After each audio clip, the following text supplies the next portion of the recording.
কে কে ওখানে? আমি তোকেই খুঁজছিলাম। হা হা হা হা হা হা। জঙ্গলের অনেক গভীরে বাস করত এক শক্তিশালী রাজা সিংহ। তিনি ছিলেন খুব দয়ালু ও শান্তিপ্রিয়। তার জঙ্গলের ছোট ছোট পশু পাখিদের কেউ আক্রমণ করতে এলে সমস্ত শক্তি দিয়ে তাদের রক্ষা করতেন। অন্য জঙ্গল থেকে বাঘ বা শিয়াল তাদের আক্রমণ করতে এলে তাদেরকে তাড়িয়ে দিত।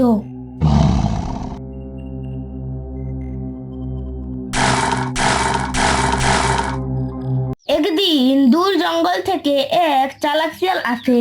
সে চারিদিকে তাকিয়ে দেখে জঙ্গলটা অনেক শান্ত, রাস্তাঘাটও ফাঁকা, কোথাও কোনো পশু পাখি নেই।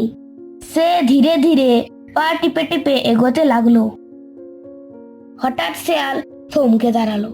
সামনে দেখলো একটা মৃত বাঘ পড়ে আছে। আরে বাহ, এটা তো একটা মৃত বাঘ। আমার তো খুব ক্ষুধা পেয়েছে। এর শরীরে তো এখনো অনেক মাংস আছে। তাহলে আমি দাঁড়িয়ে দাঁড়িয়ে কি দেখছি?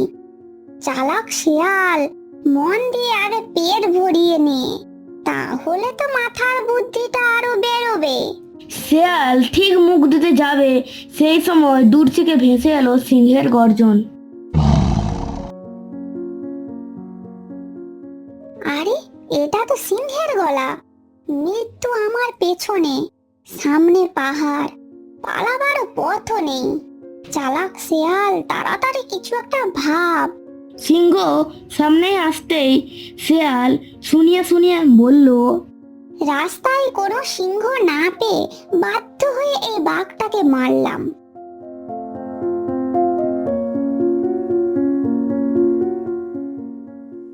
আমার আবার একটা বাঘে মন ভরে না। আরো দু তিনটে সিংহ যদি মারতে পারতাম তবে আমার পেট ভরবে।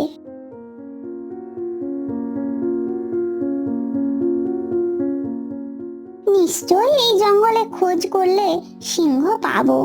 সিংহ শিকার বাঘের থেকেও সহজ, খালি আমার নজরে একবার পড়লেই শেষ।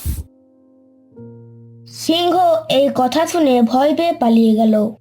ভাবলো এর গায়ে অনেক শক্তি, নিজের প্রাণ বাঁচাই এবার।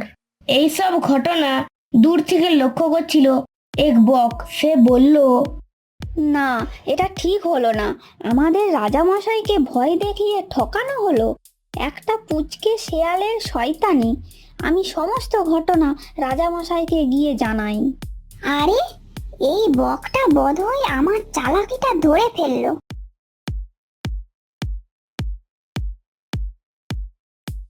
ওই তো রাজার গুহার দিকে যাচ্ছে। রাজাকে সব বলবে নিশ্চয়ই। চালাক শিয়াল, এখন কিভাবে বাঁচবি?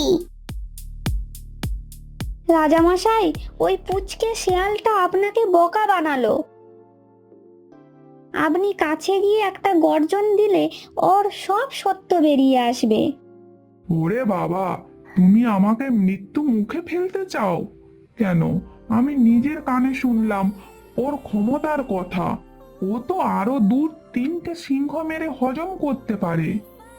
দেখছো না কত বড় বাঘটাকে মেরে কেমন খাচ্ছে? একবার ভাবুন, আপনার ওপর ভরসা করে আমরা কতগুলো প্রাণী শান্তিতে জঙ্গলে ঘুমোতে পারি। আপনি একটা সামান্য শেয়ালকে দেখে তার মুখের দিক কথার ভয় পেলে আমরা কোথায় যাব? তার মুখের কথা শুধু বিশ্বাস করলে হবে না রাজামশাই। সে কথাটা তুমি মন্দ বলনি। তাহলে চলো একবার সামনাসামনি গিয়ে দাঁড়াই। এইটাই তো একটা রাজার মতো কথা। চলুন চলুন, তাড়াতাড়ি চলুন।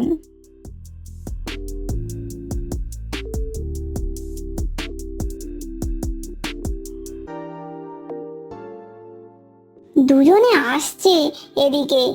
চালাক শিয়াল, তাড়াতাড়ি কিছু একটা ভাবো, তা না হলে প্রাণ হারাতে হবে তো। একটা বুদ্ধি মাথায় এসেছে, যদি আমার বুদ্ধিটা কাজে লাগে ভালোই হয়।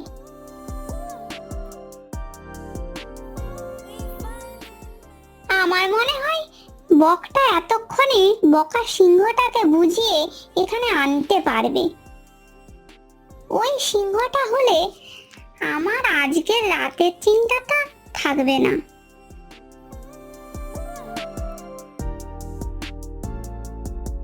বকের কথার মতো ওকে সিংহের মাথাটা দিয়ে দেব, বাকিটা আমার। প্ল্যানটা দুজনে ভালোই করেছি। আমি এটা তোমার কাছ থেকে একদম আশা করিনি। তুমি শেষে আমাকে মৃত্যুর দিকে ঠেলে দিতে চাইলে। রাজামশাই, আমি এসব কোনো কিছু প্ল্যান করিনি। আপনি আমাকে বিশ্বাস করুন, এটাও শেয়ালের চালাকি, আপনাকে বোকা বানাচ্ছে।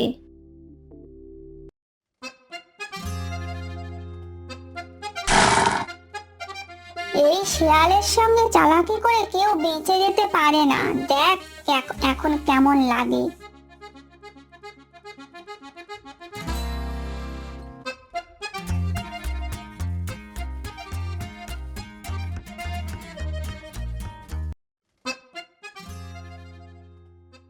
একদিন পূর্ণিমার রাতে জঙ্গলের মধ্যে দেখা যায় এক সাপ ভূত। সেই ভূতটি যেন কাকে খুঁজে বেড়াচ্ছে। খুঁজতে খুঁজতে সে যাকে খুঁজছিল তাকে পেয়েছে। কে কে ওখানে? আমি তোকেই খুঁজছিলাম। আমি তোর মৃত্যু।